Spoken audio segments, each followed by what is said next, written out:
राखी के बिना कलाई चले छे बॉर्डर पे रोज लड़ाई। सुना छे राखी के बिना कलाई चले छे बॉर्डर पे रोज लड़ाई।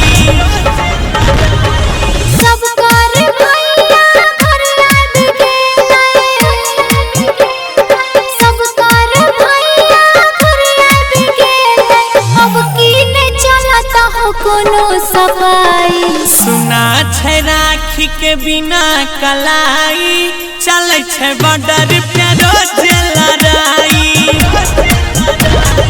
अइबो कोना घरे कहै छ भाई चले छे बॉर्डर पे रोज लड़ाई।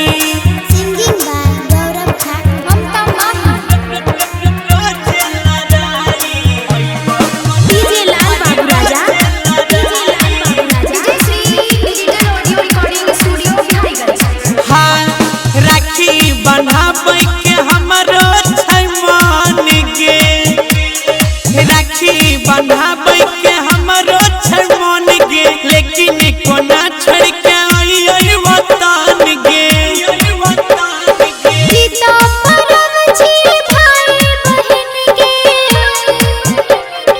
सीता परब छी भाई बहन गे, अबै के करना हो कोनो उपाय। सुना छे राखी के बिना कलाई चले छे बॉर्डर पे रोज लड़ाई। सुना छे राखी के बिना कलाई चले छे बॉर्डर पे रोज लड़ाई।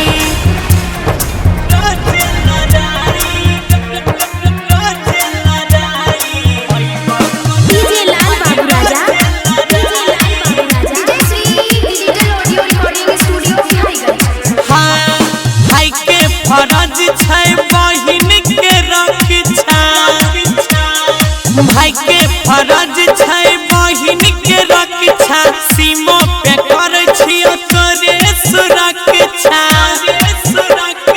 सुना हो भैया करब अजैया, सुना हो भैया राक्षस अजैया, दुआ छे जुग जुग जिया तू भाई। सुना छे राखी के बिना कलाई चले छे बॉर्डर पे रोज लड़ाई।